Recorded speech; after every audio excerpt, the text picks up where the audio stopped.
saya Tamara Mahasinati, NIM 19103100067.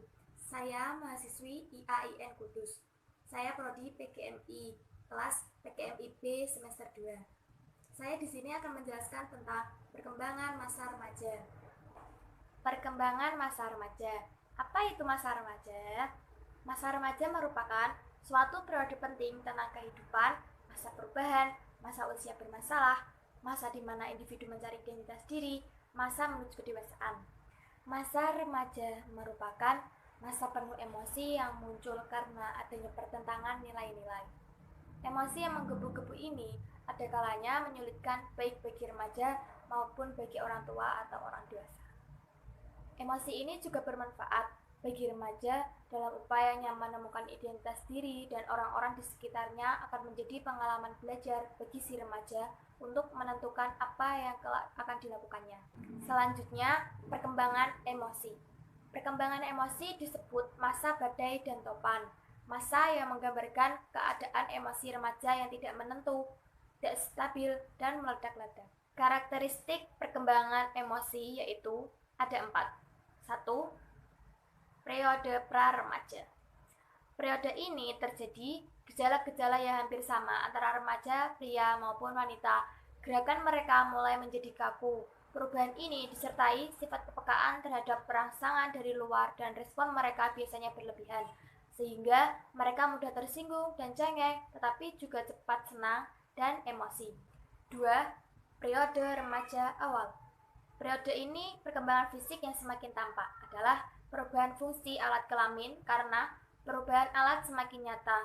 Remaja seringkali mengalami kesukaran dalam menyesuaikan diri dengan perubahan-perubahan itu. 3. Periode remaja tengah.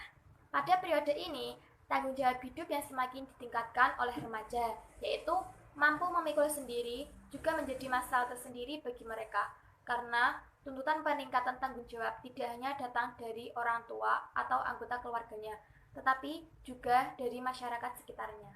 4. Periode remaja akhir. Dalam periode ini, remaja mulai memandang dirinya sebagai orang dewasa, akan mulai mampu menunjukkan sebagai orang dewasa, dan mulai mampu menunjukkan pikiran, sikap, perilaku yang semakin dewasa. Oleh karena itu, orang tua dan masyarakat mulai memberikan kepercayaan yang selayaknya kepada mereka. Selanjutnya yaitu perkembangan sosial. Apa itu perkembangan sosial? Perkembangan sosial dan emosional berkaitan sangat erat. Baik pengaturan emosi maupun ekspresi emosi diperlakukan bagi keberhasilan hubungan interpersonal. Selanjutnya, kemajuan perkembangan kognitif meningkatkan kualitas hubungan interpersonal karena membuat remaja mampu memahami dengan lebih baik keinginan, kebutuhan, perasaan, dan motivasi orang lain. Karakteristik perkembangan sosial yaitu ada 3. 1. Pada masa remaja, anak mulai memperlihatkan dan mengenal berbagai norma pergaulan. Pergaulan sesama teman lawan jenis dirasakan sangat penting, tetapi cukup sulit karena di samping harus memperhatikan norma pergaulan sesama remaja, juga terselip pemikiran adanya kebutuhan masa depan untuk memilih teman hidup. Yang kedua, pada masa remaja berkembang social cognition, yaitu kemampuan untuk memahami orang lain. Remaja memahami orang lain sebagai individu yang unik, baik menyangkut sifat pribadi, minat, nilai-nilai, maupun perasaannya. Yang ketiga, menurut Erik Erikson, bahwa remaja terjadi masa krisis, masa pencarian jati diri. Dia berpendapat bahwa penemuan jati diri seseorang didorong oleh sosiokultural.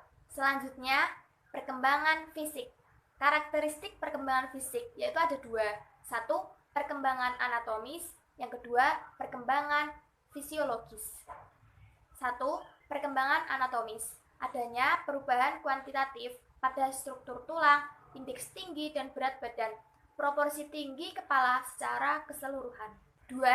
Perkembangan fisiologis. Adanya perubahan secara kualitatif, kuantitatif, dan fungsional dari sistem kerja biologis seperti kontraksi otot-otot, peredaran darah dan pernafasan, persyarafan, sekresi kelenjar, dan pencernaan. Lalu, perkembangan berjalan secara berirama. Pada masa bayi dan kanak-kanak, perubahan fisik sangat pesat. usia sekolah menjadi lambat, mulai masa remaja terjadi amat mencolok. Kemudian, pada permulaan masa remaja akhir bagi wanita dan penghujung masa remaja akhir bagi pria, laju perkembangan sangat menurun, sangat lambat, bahkan menjadi mapan. Selanjutnya, pengimplikasian dalam pendidikan. 1. Pendidikan perlu memperhatikan perkembangan yang terjadi pada masa remaja tersebut. Misalnya, perlu pendidikan seks yang diintegrasikan dalam proses pembelajaran. Yang kedua, agar perkembangan fisiknya dapat optimal, maka pemenuhan gizi harus mendapat perhatian dari orang tuanya, agar tidak menimbulkan efek biasa berakibat kurangnya dalam penerimaan sosial. Yang ketiga, stimulasi dari lingkungan, baik guru maupun orang tua, untuk mengembangkan rasa keingintahuan mereka dengan memberikan kesempatan untuk melakukan eksplorasi. Sekian yang dapat saya sampaikan. Apabila ada kesalahan, kekurangan dari kata-kata saya mohon maaf. Wassalamualaikum warahmatullahi wabarakatuh.